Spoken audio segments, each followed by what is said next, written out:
Bonjour, bonsoir à tous, ici Vic Ernest, en direct du gouvernement pour un flash spécial. Le gouvernement souhaite vous informer que Madame la gouverneure Aurora Gallagher a été victime d'un accident civil dans la soirée du 2 octobre. Elle est actuellement en salle d'opération, mais son état est stable et sous contrôle. Nous tenons à préciser qu'il ne s'agit en aucun cas d'une attaque terroriste, mais simplement d'un accident ordinaire. Le gouvernement reste pleinement fonctionnel. Et nous vous tiendrons informés de l'évolution de son état. Merci de rester calme et de ne pas céder à la panique.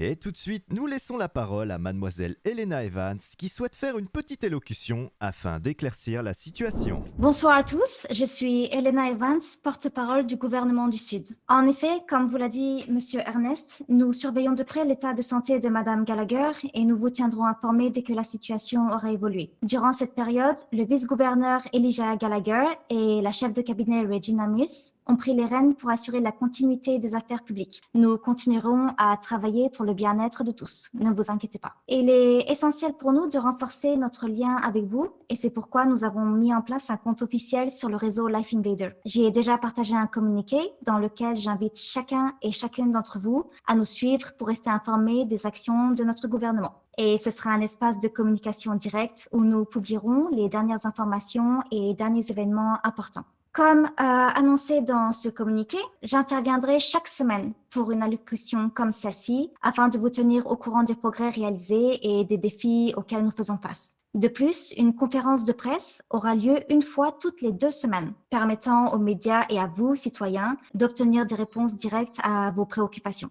Les dernières semaines n'ont pas été de tout repos. En effet, suite aux récents attentats, la sécurité et la paix dans le sud, comme dans le nord de San Andreas, sont restés une priorité absolue. Mais ces événements tragiques ne sont pas les seuls incidents qui nous préoccupent. Des agents du LSPD ainsi que des membres du Uniform Division ont été attaqués, voire kidnappés. Ces actes, totalement inadmissibles, ont conduit à la mise en place de mesures strictes pour renforcer la sécurité de nos forces de l'ordre et des actions pour endiguer la montée des attaques des gangs dans notre ville. Cependant, nous savons que la sécurité ne se limite pas à la répression. C'est pourquoi nous avons pris le temps de rencontrer les différents acteurs de notre ville. Nous avons échangé par exemple avec les EMS pour mieux comprendre leurs besoins et attentes, car nous le savons, la santé est un pilier fondamental de notre société. Nous avons également rencontré les responsables du LSPD pour discuter des mesures de sécurité nécessaires à la protection de nos citoyens. L'IRS a été mobilisé afin de discuter des questions fiscales pour que nos impôts soient gérés avec équité